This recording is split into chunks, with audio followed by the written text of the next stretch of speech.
1500 টাকার ইলিশ মাত্র 600 টাকায়। বাজারে তরিতরকারি সহ সব দ্রব্যমূল্যের দাম কমে গেছে। যে সকল তরিতরকারি 80 থেকে 100 টাকায় বিক্রি হতো, সেগুলো এখন বিক্রি হচ্ছে 30 থেকে 40 টাকাতে। আসসালামু আলাইকুম এভরিওয়ান, কেমন আছেন সবাই? সকাল সকাল মেয়েকে স্কুলে টিফিন দিব, সেই সাথে আজকে সবার সকালের নাস্তায় নুডলস। ওদিকে দ্রব্যমূল্যের দাম কম হয়ে গেছে শুনেই জামাইকে বাজারে পাঠিয়েছে। আজকে মনে হয়েছে সুন্দর একটা লাউ দিয়ে ইলিশ লাউ খাবো। চারিদিকে ইলিশের ছড়াছড়ি, সত্যিই মনে হচ্ছে ইলিশের দাম একদমই কমে গেছে। তাই তাড়াহুড়া করে বরকে পাঠিয়েছি বাজারে, দেখা যাক কি ইলিশটা সে কিনে আনতে পারে। আমি তো এখন ওয়েট করছি যে সত্যিই বাজার থেকে সে কত কম দামে সব কিছু কিনে আনতে পারে। এই তো সে কিন্তু বাজার থেকে সব কিছু নিয়ে চলে এসেছে।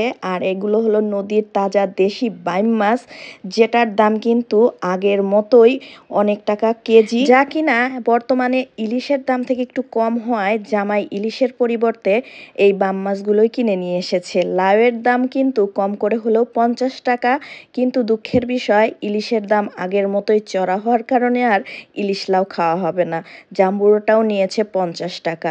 ওদিকে এক পোয়া বরবটি এনেছে 20 টাকা, মানে কেজি হলো 80 টাকা। পেঁপে এনেছে 30 টাকা কেজিতে, আর পটল হলো 60 টাকা কেজি, যা আগের থেকে হয়তো বা 10-15 টাকা কম। ফেসবুকে তরিতরকারি সহ ইলিশ মাছের দাম এত কমে গেছে যে সবাই বাজারে গিয়েই অবাক হয়ে যাচ্ছে। যেখানকার দাম সেখানেই আছে, শুধু ফেসবুকেই কমে গিয়েছে। তাই হয়তো বা এখন অনেকেরই ইচ্ছা হচ্ছে বাজার থেকে নয়, ফেসবুক থেকেই তরিতরকারি সহ ইলিশ মাছটাও কিনে খাবে। এই যে শশা কিছুদিন আগেও এনেছিল 50 টাকা কেজি, আজকেও এনেছে 50 টাকা কেজি করে। কচু ছিল 50 টাকা কেজি, আর এই দুইটা গাজর, মাত্র দুইটা গাজর এনেছে 50 টাকা করে। তাইলেই ভাবেন কি পরিমাণ দ্রব্যমূল্যের দাম কমে গেছে। দ্রব্যমূল্যের দাম তো কমবেই, তাই বলে কি 16 বছরের দাম 16 দিনে কমা সম্ভব? আর এই যে ব্রয়লার মুরগি, এটার দামও কিন্তু কম নয়। ওদিকে কলার হালি 50 টাকা, তাহলে ভাবেন এখানে কত টাকার কলা আছে। আমরা যারা মধ্যবিত্ত, রোজই বাজার করে দ্রব্যমূল্যের ঊর্ধ্বগতিতে দিশেহারা, তারা ঠিকই জানি আসলে বাজার দর কতটা কমছে আর বাড়ছে। এই যে কাঁচামরিচ ফেসবুকে যা কিনা 100 টাকা কেজি, সেটা কিন্তু 260 থেকে 300 টাকা কেজিতে এখনো বিক্রি হচ্ছে। সোশ্যাল মিডিয়া মনে হয় এমনই একটা জিনিস যে কিনে বেশি দামে খেলেও শুনতে ভালোই লাগে যে দ্রব্যমূল্যের দাম কমে গেছে, কিন্তু পকেট থেকে যখন টাকাগুলো বের হয়ে যায় তখনই মানুষ টের পায় দামটা কম না কি বেশি। এই তো ছোট মাছ নিয়ে এসেছিল, সেটা হাতে মেখে আলু বেগুন দিয়ে সুন্দর করে চচ্চড়ি করব। ছোট মাছ তাজা অবস্থাতেই রান্না করলে, আরও হাতও মেখে রান্না করলে সেই ছোট মাছের টেস্টটা বেশি মজা লাগে। আলতো করে মশলার সাথে মেখে নিয়ে এখন আলু বেগুনগুলো দিয়ে দিচ্ছি। সবুজ বেগুন দিয়ে রান্না করে এই ছোট মাছের চচ্চড়ি খেতে আমার বরাবরই ভালো লাগে। আর ছোট মাছের চচ্চড়ি হিয়ার বাবাও খেতে খুবই পছন্দ করে। হাতে মেখে নিয়ে হালকা করে অল্প পানি দিব, পানিটা শুকিয়ে টেনে আসলেই তরকারিটা নামিয়ে নিব। আর এরকম ছোট মাছের চচ্চড়ি দিয়ে কিন্তু 1 প্লেট ভাত অনায়াসেই খাওয়া যায়। আর লাউ ইলিশ তো খাওয়া হলো না, ভাবছি লাউ ডাল ডিম করব। তাই এখানে মুসুরের ডালটা সুন্দর করে ধুয়ে নিচ্ছি।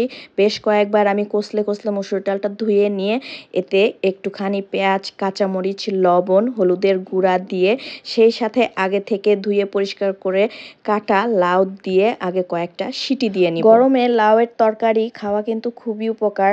লাউ কিন্তু শরীর ঠান্ডা রাখে, সেই সাথে লাউয়ে যেহেতু প্রচুর রকমের ওয়াটার আর ফাইবার থাকে, এটা কিন্তু ওয়েট লস করাতেও অনেক বেশি হেল্প করে।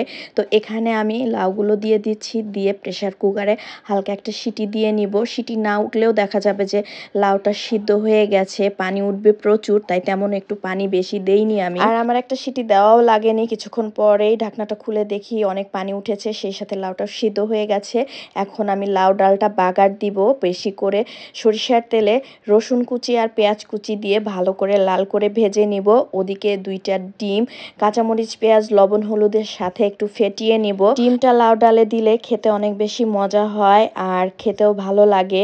এখন আমি বাগারটা দিয়ে দিলাম। রসুন আর পেঁয়াজ লাল হয়ে গেলে দেখতেই কিন্তু বেশ লোভনীয় লাগছে। আর এই বলক অবস্থাতেই ডিমটা আমি আগে ভেজে নিব। পেঁয়াজ, কাঁচামরিচ, হলুদ, লবণের সাথে 2টা ডিম দিয়ে আমি সুন্দর করে আগে ফেটিয়ে নিব। আর এভাবেই ডিম ভাজি দিয়ে কিন্তু উত্তরবঙ্গের আরও একটা জনপ্রিয় খাবারও করা হয়, সেটা হচ্ছে আলু ঘাটি। আলু ঘাটি উত্তরবঙ্গের এমন একটা জনপ্রিয় খাবার যা কিনা ডিম দিয়ে, গোশত দিয়ে, মাছ দিয়ে সবভাবেই খাওয়া হয়। সরিষার তেলে ডিমটা দিয়ে আমি একটু ডিমটাকে টুকরো করে নিচ্ছি। এভাবে টুকরো করে দিলে যখন ডালে দিব তখন এটা আরও ফুলে যাবে। আর ডিমের এই তরকারিগুলো খেতে কিন্তু বেশ মজা লাগে, সেই সাথে অনেক বেশি কিন্তু হেলদিও হয়। আর এই ডিম আর ডালের তরকারিটা এত বেশি মজা হয়েছিল, লাউ দিয়ে রান্না করার জন্য মনে হয় এটা খেতে আরও বেশি মজা লাগছিল। আর এই ডিমের দামও কিন্তু এখন বাজারে চড়া। আজকের ভিডিওটা এই পর্যন্তই। ভালো লাগলে অবশ্যই একটা লাইক, কমেন্ট, শেয়ার করে দিবেন। সবাই ভালো থাকবেন, সুস্থ থাকবেন। দেশ ও দেশের বাইরে যারা আছেন নিরাপদে থাকবেন। আল্লাহ হাফেজ।